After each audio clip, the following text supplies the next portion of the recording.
কাশেম সিদ্দিকী বলছিলেন নাকি দত্তপুকুরের র্যালিকে বা বিভিন্ন জনসভাকে নাকি জনপুকুর। আজকে কাশেম সিদ্দিককে বলতে চাই, আপনাদের জনসভায় বিরিয়ানির প্যাকেট আর গাড়ির তেল খরচ না দিলে মাঠ ভরে না, আর এখানে তেল খরচ লাগে না, বিরিয়ানির প্যাকেট লাগে না, মানুষেরা নিজেদের গাটের পয়সা খরচ করে আসে। এটা তো সবে টেলার দেখছেন, টেলার, অর্থাৎ এ তো টেলারে পিকচার আমি বাকিয়ে 29 এপ্রিলের পরে পিকচার দেখা যাবে এই আমডাঙ্গার মাটির। বন্ধুরা, উন্নাধর্ষিতার বাবাকে পিটিয়ে পিটিয়ে খুন করলো রাস্তার উপরে। সেদিন নরেন্দ্র মোদীর হিন্দু প্রেম কোথায় ছিল? একটিও ফোন করে সমবেদনার কথা ওই হিন্দু পরিবারকে জানাতে পারেননি। আর যে নেতাকে আপনারা বলছেন দাড়িওয়ালাদের নেতা, টুপিওয়ালাদের নেতা, সংখ্যালঘুদের নেতা, সেই নওশাদ সিদ্দিকী ভাইজান যখন হাঁসখালির মাটিতে আদিবাসী বোন ধর্ষিত হয় তার জন্য ছুটে চলে যায়, তার জন্য প্রতিবাদ করে কোচবিহার থেকে কাকদ্বীপ, সাগর থেকে পাহাড়, আরজি করে যখন আমার বোন হিন্দু পরিবারের তিলোত্তমাকে ধর্ষণ করে খুন করা হয়, ওই তিলোত্তমার পরিবারের কাছেও আমার নওশাদ সিদ্দিকী, যাকে বলা হয় সংখ্যালঘুদের নেতা, তিনি ছুটে গিয়ে সমবেদনা জানান এবং সাগর থেকে পাহাড়, জেলাতে জেলাতে মঞ্চ বেঁধে ওই হিন্দু বোনের জন্য প্রতিবাদের সুর তোলেন, আওয়াজ উঠান, বিধানসভার মধ্যেও প্রতিবাদ করেন। সেই নওশাদ সিদ্দিকীর খাম চিহ্নে ভোট ভিক্ষা চাইতে এসেছি, ভোট ঋণ চাইতে এসেছি। আজকে ভাবতে অবাক লাগে, ভারতবর্ষের মাটিতে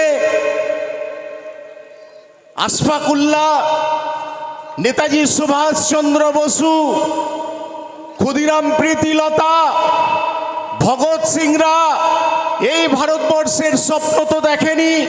আজকে স্বাধীনতার 80 বছর পরে কে বা কারা যেন বলছেন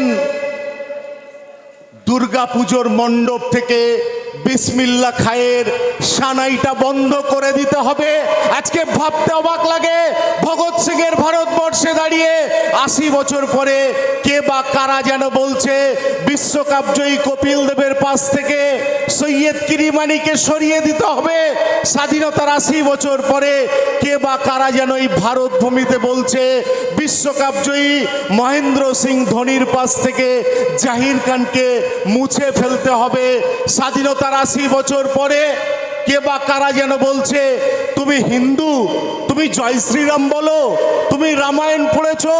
আর আমার নেতা নওশাদ সিদ্দিকী বলছেন তুমি জয় শ্রীরাম বলে কত বড় হিন্দু হতে পেরেছো আমার জানা নেই, তুমি রামায়ণ পড়ে কত বড় হিন্দু হতে পেরেছো আমার জানা নেই। তবে আমরা বাঙালিরা একটু আধটু রবীন্দ্রনাথকে পড়েছি। রবীন্দ্রনাথ তার কাবুলিওয়ালা গল্পে ব্রাহ্মণ পরিবারের ছোট্ট মিলির সঙ্গে মুসলমান পরিবারের ছোট্ট রহমতের পিতৃ স্নেহ দিতে পেরেছিলেন। এটাই বাংলা তথা ভারতবর্ষের কৃষ্টি, কালচার, সংস্কৃতি, ঐতিহ্য। আর এটাকে রক্ষা করতেই বাংলার মাটিতে নওশাদদের আগমন ঘটেছে। আপনারা নওশাদদের হাতে হাত মিলিয়ে এই বাংলার ভূমি থেকে সাম্প্রদায়িক শক্তিকে উৎখাত করে দেওয়ার শপথ আজকে এখান থেকে গ্রহণ করুন। আজকে কোন মাটি এটা? এই বিজেপি তৃণমূল ভুলে যাচ্ছে, এ মাটিকে তারা চিনতে পারেনি। রামকৃষ্ণ পরমহংসদেব নিশ্চয়ই নাম শুনেছেন আপনারা। রামকৃষ্ণ পরমহংসদেব গুরু আদেশ পেয়ে প্রথমে মসজিদে ছুটে গিয়েছিলেন, গোটা কোরআনটাকে পাঠ করেছিলেন, তারপরে মন্দিরে গিয়ে গীতা পাঠ করেছিলেন, রামায়ণ পাঠ করেছিলেন, বাইবেল পাঠ করেছিলেন। তারপরে গুরুর কাছে এসে বলেছিলেন আমি সমস্ত ধর্মগ্রন্থ পাঠ করে করে দেখেছি, প্রতিটা ধর্ম একটা সুতোর গিটে বাঁধা রয়েছে, অর্থাৎ যত মত তত পথ। তাই তো আমি আশফাক উদ্দিন মুসলিম পরিবারের জন্মেও যেমন লা ইলাহা ইল্লাল্লাহু মুহাম্মাদুর রাসূলুল্লাহ বলতে জানি, ঠিক তেমনি বলতে জানি ইয়া দেবী সর্বভূতেষু বুদ্ধি রূপে এলো সংস্থিতা নমস্তি ইয়া নম নামা। বুদ্ধি রূপে এলো নমস্তি নমস্তি ইয়া নমস্তি ইয়া দেবী সর্বভূতেষু শক্তি রূপে এলো সংস্থিতা নমস্তি ইয়া নম নামা। এটা তো সেই ভারতবর্ষ।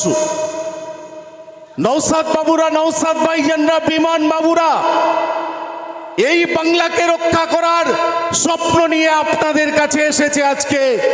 আপনারা সেই স্বপ্নকে বাস্তবায়িত করবেন তো 29 এপ্রিল? বাস্তবায়িত করবেন তো? কাসেম সিদ্দিকী বলছিলেন নাকি দত্তপুকুরের র্যালিকে বা বিভিন্ন জনসভাকে নাকি জনপুকুর। আজকে কাসেম সিদ্দিককে বলতে চাই, আপনাদের জনসভায় বিরিয়ানির প্যাকেট আর গাড়ির তেল খরচ না দিলে মাঠ ভরে না। আর এখানে তেল খরচ লাগে না, বিরিয়ানির প্যাকেট লাগে না, মানুষেরা নিজেদের গাটের পয়সা খরচ করে আসে। এটা তো সবে টেলার দেখছেন, টেলার, অর্থাৎ এ তো টেলারে পিকচার আমি বাকিয়ে 29 এপ্রিলের পরে পিকচার দেখা যাবে এই আমডাঙ্গার মাটিতে। আজকে এই বাংলার মাটিতে মমতা বন্দ্যোপাধ্যায়ের কাছে যখন মইদুল মিদ্দেরা বাংলার এমএসসি পাস, বাংলার বিএসসি পাস, এমএ বিএড ছেলেরা যখন চাকরির জন্য যাচ্ছে, তখন বাংলার মুখ্যমন্ত্রী বলছেন কি জানেন? আপনারা চপ তৈরি করুন, চপ বেচুন, ঘুগনি বেচুন। আজকে দত্তপুকুরের মাটিতে দাঁড়িয়ে ওই সমস্ত বেকার শিক্ষিত ছেলে মেয়েদের বাবা মা কাছে বিচার দিয়ে যাব। আপনার ছেলেটাকে লাখ লাখ টাকা খরচ করে পড়িয়েছেন, তার একটা আইডেন্টিটি হয়েছে, তার একটা পরিচয় হয়েছে, সে এমএসসি পাস, সে পিএসসি পাস। আজকে বলুন, আপনার ছেলেকে ঘুগনি বেচতে বলছেন, আপনার ছেলেকে চপ বেচতে বলছেন, এর বিরুদ্ধে হে মায়েরা, হে ওই সমস্ত শিক্ষিত বেকারদের বাবারা জবাব দেবেন না দেবেন না? এই প্রশ্ন চিহ্ন আপনাদের কাছে রেখে বিদায় নেব আজকে। আজকে বাংলার মাটি থেকে মীর জাফর কবরস্থ হয়েছে, কিন্তু বাংলার মাটিতে মীর জাফর শব্দটা আজও চলমান রয়েছে। কি বন্ধু, মীর জাফর শব্দ চলমান রয়েছে তো? আমার বিশ্বাস জাগে এই আমডাঙ্গার মাটি, এই বাংলার মাটি 26-এর নির্বাচনে বাংলার ভূমিতে তৃণমূলকে কবরস্থ করবে। কি করবেন তো নাকি? তৃণমূল কংগ্রেস কবরস্থ হবে ঠিকই, কিন্তু এই মীর জাফর শব্দের মতো তৃণমূল নামক শব্দটাও বাংলার মাটিতে বহমান থাকবে। কি করে জানেন? আগামী দিনে অদূর ভবিষ্যতে বাংলায় যখন এলাকায় এলাকায় চোর ধরা পড়বে, আপনারা চোর ধরা পড়েছে বলবেন না, আপনারা বলবেন তৃণমূল ধরা পড়েছে। আর বাংলার মানুষ বুঝে যাবে যে চোর ধরা পড়ে গিয়েছে, অর্থাৎ বাংলার মাটিতে চোরের আরেকটি সমর্থক শব্দ হিসাবে তৃণমূল শব্দের আবির্ভাব হচ্ছে। দেখবেন বাংলা পরীক্ষায় ছেলে মেয়েদের একটা প্রশ্ন আসে, সেখানে লিখতে হয় চোরের সমর্থক শব্দ লেখো দুটি বা একটি। আগামী দিনে আমি দায়িত্ব নিয়ে বলছি, আমাদের ঘরের ছাত্র ছাত্রীরা চোরের সমর্থক শব্দ হিসাবে পরীক্ষার খাতাতে যদি লিখে আসে তৃণমূল তৃণমূল, তাহলে কোনো শিক্ষক ওর ওটাকে কেটে দিতে পারবে না। কারণ সেই শিক্ষকও জানে যে এই ছেলেটি এই মেয়েটি সঠিক লিখেছে, তাই একে ফুল মার্কস দিয়ে দিলাম। বুঝতে পারছেন কথা? আলোচনাটা পুরো চেঞ্জ করে দিলাম, যেহেতু সৌরভদা সব বলেছেন। তো যাই হোক, শেষ করব। আরও বক্তারা আছে, আমাদের দাদা বিশ্বজিৎ দা বলবেন, তিনি প্রার্থী, আপনাদের আকাঙ্ক্ষিত মানুষ। নওশাদ ভাইজান উপস্থিত হচ্ছেন। একটি কথা বলেই শুধু শেষ করব আপনাদের কাছে। আজকে বাংলার মাটিতে আপনারা লক্ষ্য করেছেন বিজেপি আর তৃণমূলের আঁতাত। বিস্তারিত বলতে গেলে সময় লেগে যাবে। আজকে মনে রেখে দেবেন বন্ধু, এই বাংলার মাটিতে তথা ভারতবর্ষের মাটিতে যদি পদ্ম ফুল যেতে বাবুল মন্ত্রী হয়, আর জোড়া ফুল জিতলেও বাবুল মন্ত্রী হয়। তাই বাংলার মানুষ এই দুটি ফুলকেই বয়কট করার শপথ নিয়ে ফেলেছে। সাথে আমডাঙ্গার মানুষেরাও আজকের শপথ নিচ্ছে, বাংলার মাটি থেকে ঘাস ফুল ও পদ্ম ফুল বয়কট করলাম। আগামী দিনে এই বাংলার মাটিতে নতুন করে আর এক বুদ্ধদেবের দায়িত্ব দিতে হবে, আর একজন বুদ্ধদেবের হাতে বাংলার সরকার তুলে দিতে হবে, যিনি এই বাংলার মাটিতে দাঁড়িয়ে বলবে, যদি কেউ বাংলার মাটিতে সাম্প্রদায়িক কথাবার্তা এখানে বলেন তাহলে মনে রেখে দেবেন, আমি রাজ্য সরকার, আমি বুদ্ধদেবের উত্তরসূরি, আমি জ্যোতিবাবুদের উত্তরসূরি হয়ে বলছি, এই বাংলার মাটিতে যদি কেউ মন্দির মসজিদের কথা তোলে তার মাথাকে ভেঙে খান খান করে গুড়িয়ে দেব।